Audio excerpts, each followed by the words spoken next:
জামাত বিভিন্ন কেন্দ্রে বিভিন্ন জায়গাতে ভোটের ইঞ্জিনিয়ারিং একটা অভিযোগ তুলেছে এবং সেগুলো নিয়ে তারা বলছে তারা আইনি ব্যবস্থা নেবে।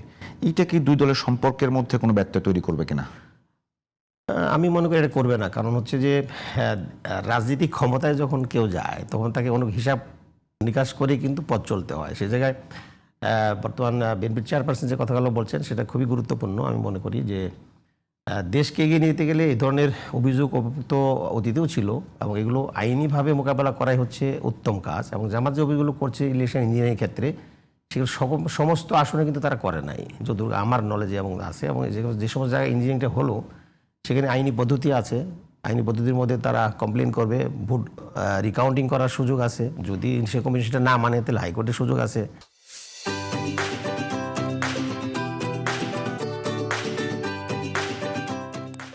এবং সেখানে যদি কোনো ধরনের অভিযোগ থাকে যে ঋণ খেলাপির প্রশ্ন ছিল, দ্বৈত নাগরিকদের প্রশ্ন ছিল, এগুলো কিন্তু হাইকোর্টের সমাধান করার সুযোগ আছে। এবং সেগুলো অবশ্যই দুই দলই সতর্কতার সাথে এগুলো চেষ্টা করবেন যাতে করে বৈধভাবে যারা ইলেকশনের ক্যান্ডিডেট হবেন তারাই যেন নির্বাচন করেন, দেশ পরিচালক তারাই যেন ভূমিকা রাখেন। এই বিষয়গুলো একটু সলভ হতে সময় লাগবে। এই জন্য আমি মনে করি যে অভ্যুত্থানের পরে আমাদের সব কিছুই কিন্তু অগোছালো হয়ে গেছে। আমরা কিন্তু সিস্টেমেটিক্যালি দেশটা রান হয় নাই।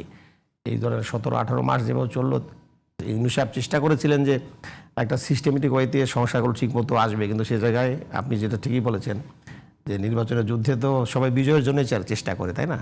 তো যারা বর্তমানে বিজয়ী হয়েছেন তারা যেমন ক্ষমতা পাওয়ার জন্য চেষ্টা করেছেন, আর যারা বিজয়ী হননি তারাও তো নির্বাচনে বিজয়ী হয়ে ক্ষমতায় যাওয়ার জন্য চেষ্টা করেছে। তো সেই চেষ্টার মধ্যে দিয়ে একটা কম্পিটিশন হয়েছে, খুবই উত্তম কম্পিটিশন। সেখানে তেমন কোনো সংঘর্ষ হয় নাই, যদিও বাদানুবাদ হয়েছে, কথার মধ্যে দিয়েছিল। এটা গণতান্ত্রিক ডিবেটের মধ্যে ছিল এবং খুবই সৌন্দর্য পরস্পর ন্যারেটিভ দিয়ে তারা কথা বলেছেন। এক্ষেত্রে আমার মনে হয় না যে খুব বেশি ব্যত্যয় ঘটেছে, সমস্যা হবে, খুব বেশি ব্যত্যয় হয়নি। এখন যেটা হচ্ছে সেখানে আইন শৃঙ্খলা পরিস্থিতি আপনি ঠিকই বলেছেন যে আসলে খুবই দুর্বল। এবং যে ইঞ্জিনিয়ারিং কথা আপনি বলেছেন এটা শুধুমাত্র প্রশাসন এবং নির্বাচন কমিশনের ব্যর্থতার জন্য এটা হয়েছে। এটাও হওয়া উচিত ছিল না, যেহেতু জনগণ স্বতঃস্ফূর্ত ভোট দিয়েছে।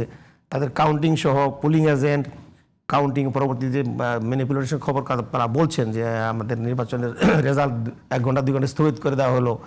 এই সন্দেহটা দূর করার দায়িত্ব তো যারা নির্বাচন পরিচালনা করছেন তাদের। তো সেই জায়গা দিয়ে পরিষ্কার করা উচিত, নির্বাচন দায়িত্বে আসবে তাদের। এখন এবং নির্বাচন কমিশনের দায়িত্ব ছিল এটাকে